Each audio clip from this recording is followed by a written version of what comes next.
first of all, thank you very much, Mr. Zakzaky, for giving us your time. I mean, it is indeed a pleasure for us. I would like to ask you, first of all, to introduce yourself in detail. Tell us who you are, where you come from, and why you're here. Bismillahirrahmanirrahim. Allahumma salli ala Muhammad wa ala Muhammad. I am Ibrahim Zakzaky. I came from Nigeria. I am involved in the Islamic movement in Nigeria for the last 27 years or so. I came to Iran during the first anniversary of the victory of the Islamic Revolution in 1980, January, February. That was about 25 years ago. And subsequently I came here several times during different occasions. So of course I have not written a book, but I have given a lot of lectures on Iran, and the Islamic Revolution. I could remember the first time I came 25 years ago when I gave many lectures in different universities. One, because there are a lot of thirst about information about Iran. And so one of the halls, there was the people who were outside were more than those who were in. And, some windows were broken. There was enthusiasm in, knowing about Iran. And we must say that from that time to date, there had been a lot of influence of the Islamic Revolution upon the Muslim people in Nigeria and the Islamic movement in particular.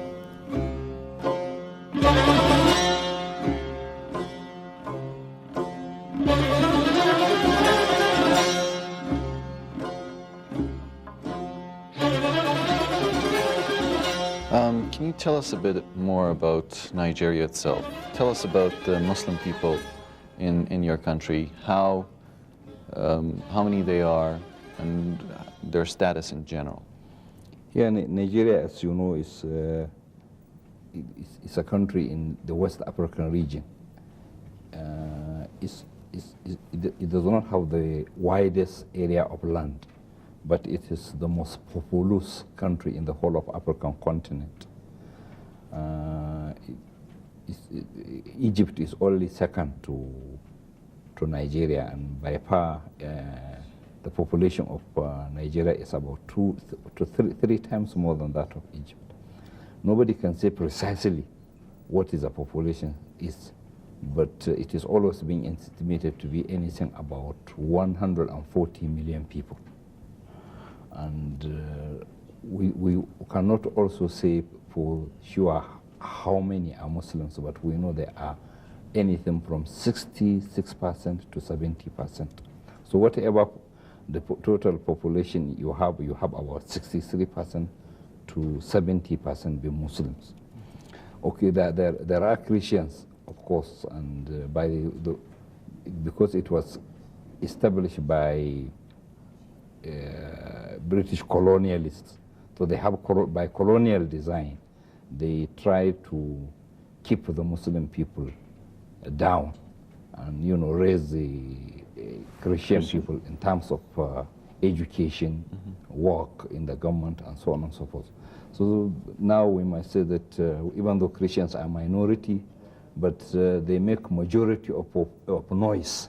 All right. Now when the colonialists come, they join the north, which was predominant in Islam, or the south, which were animists and practicing traditional religion.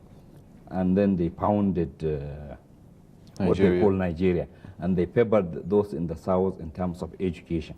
They limited the education of the people of the north to elementary and at most middle or secondary school. But there was no limit for those in the south. So that imbalance is still there. And that's why you can hear, someone in a position to make noise, we have media, he can make most of the noise. But the fact remains that the Muslims are in the majority.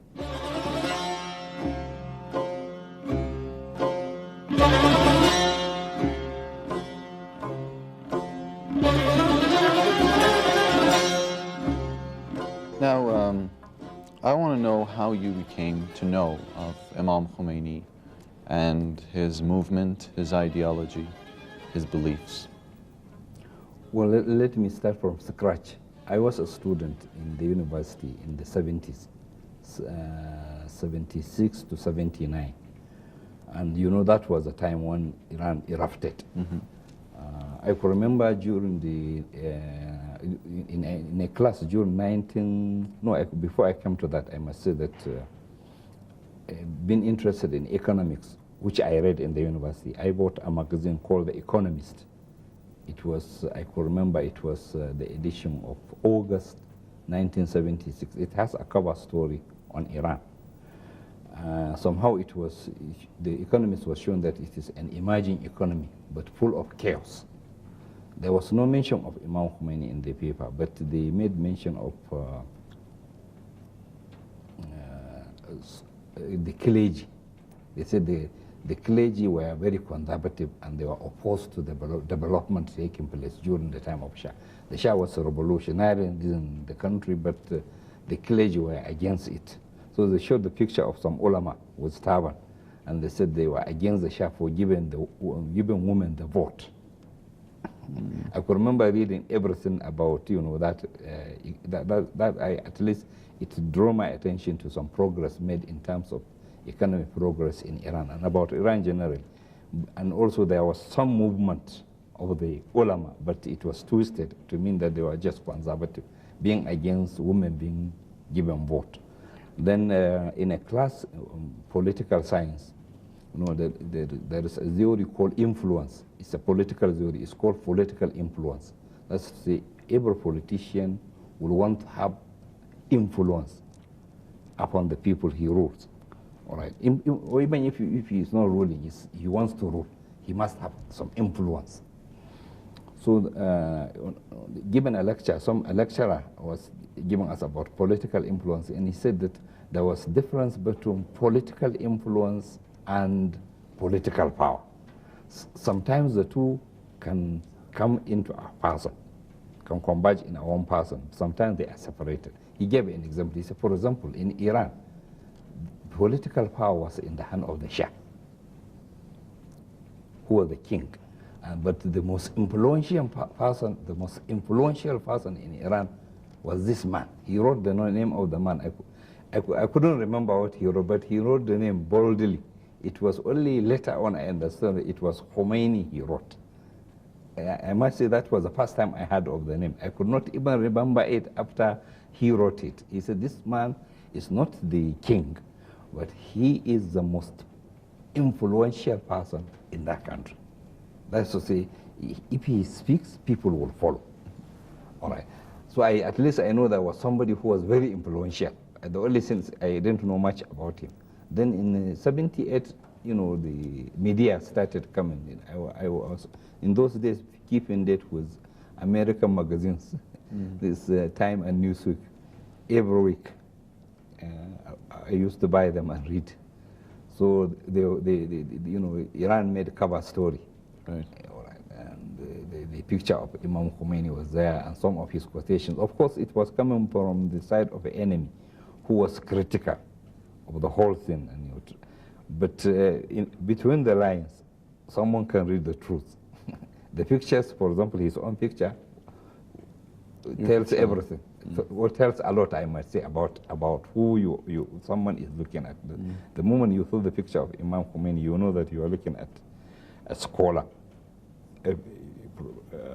The moment you read any of his sentences they dare to write, you know that this is a scholar with knowledge, with wisdom, with piety, and with general knowledge of the contemporary politics of the day. So that way, I must say that my past sources were through the enemy source, I might say. But later on, I've told you I came to Iran 25 years ago. So coming here, you know, at that time the Imam was in hospital. You know, he had some heart attack immediately after the victory. But we were given the privilege to visit him at the hospital. That was the first time I saw him. And I carried along with me so many of his writings. There was a sort of compilation of speeches by Imam Khomeini. I couldn't remember the name, but it was some speeches of Imam Khomeini. It has a green cover. It was translated in English. And so many other books, you know. So that was it. So from there on, you know, read as much as I could. I know a lot about Imam, and I'm his follower. I'm making taqlid with him, and I'm teaching his own fiqh, tahrir wasila, توضيح المسائل زبط الأحكام.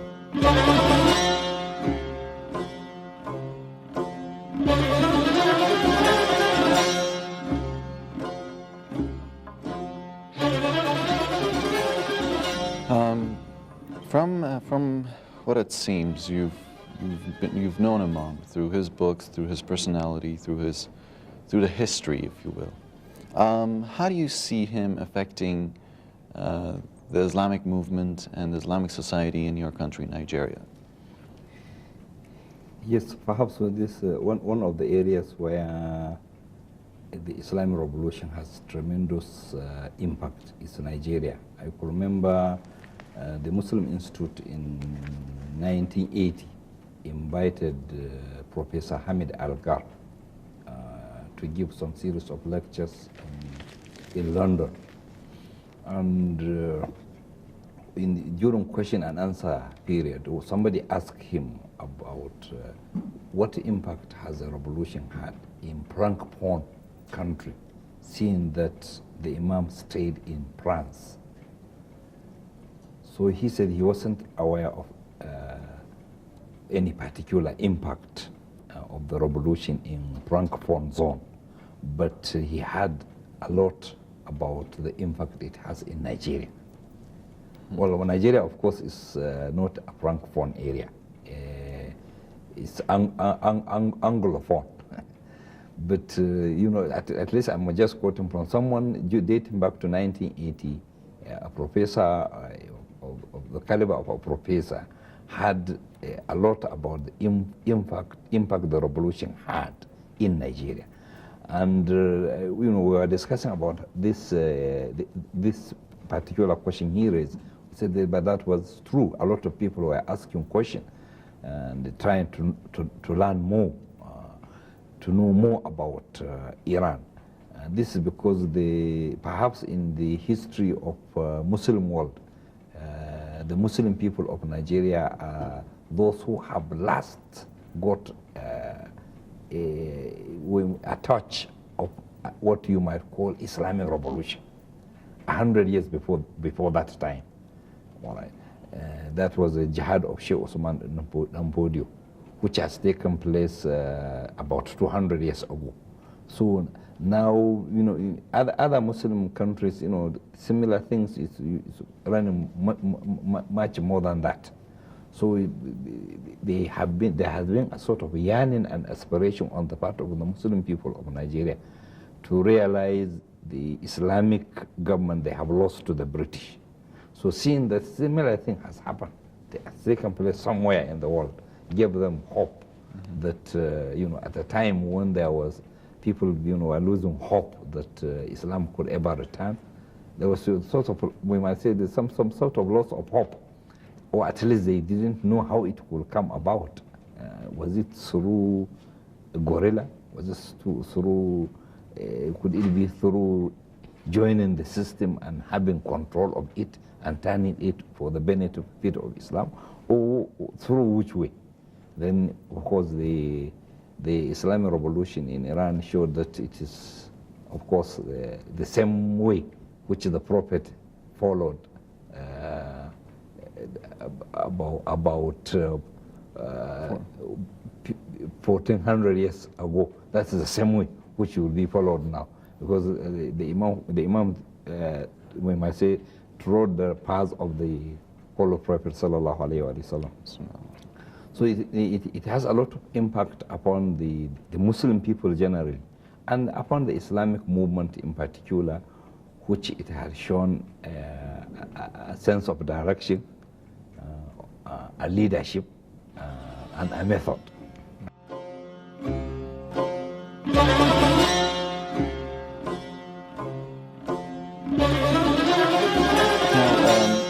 Nigeria is a rich country, as you said. I mean, it has oil, it has human resources, large population, human resources. So we could say Iran was rich too. They're similar in that rank. There's also a majority, a Muslim majority in Nigeria, which is ruled by a minority. I'm not going to say Christian, let's say secular, not non-religious minority. Do you ever see Muslims following Imam's path, Imam's teachings, ever taking control of their fate, ever coming to power, ever ruling their country the way they wish? Even if someone thinks that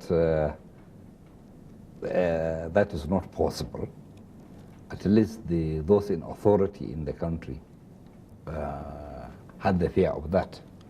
Those in authority, they have already identified the Islamic movement, which is following the path of Imam Khomeini, as the most dangerous thing, the most dangerous threat to their position in that country.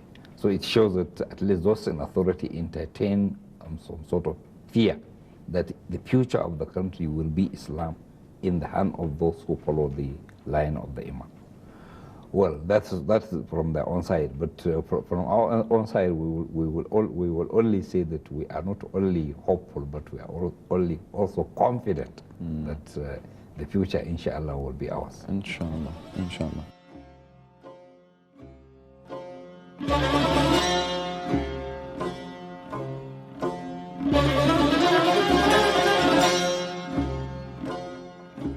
Let's shift to the personal side of Imam's life. No.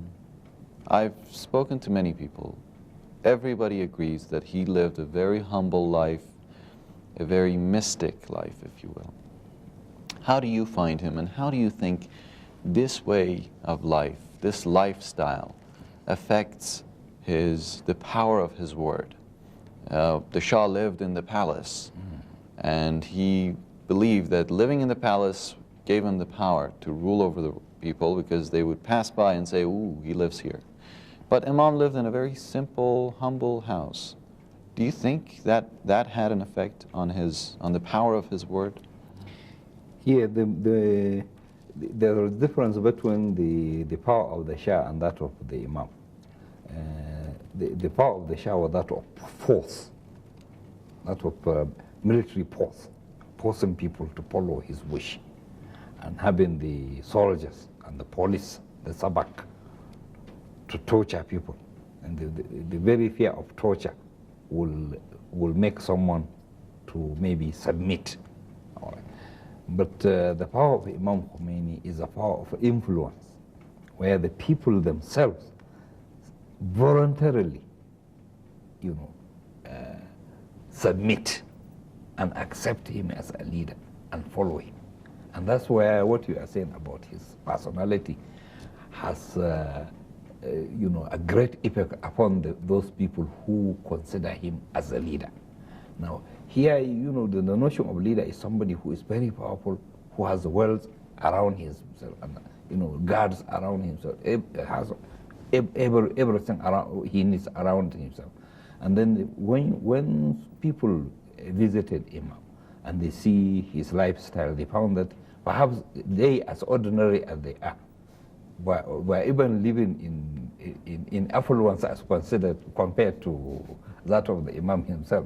So that will make them more submissive.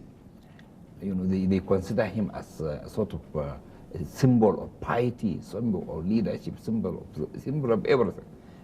That's how with this his own personality, he was able to attract people, draw people to himself. Well, of course, above all this thing is we live by Imam is not something one can make. He is made by Allah.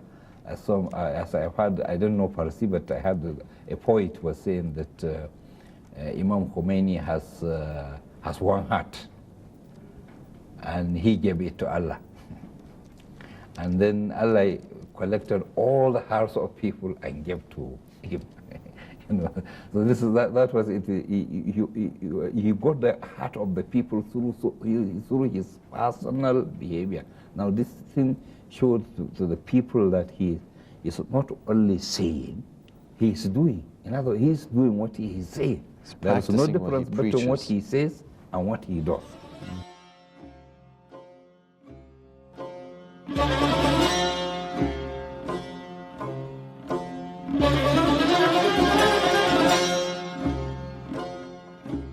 If you want to sum up this conversation, how would you describe Imam in just one sentence? A living embodiment of the teaching of Muhammad sallallahu alaihi wasallam. A leader, a spiritual leader, a political leader in one. One whose words and action are the same. www.en.imam-khomeini.ir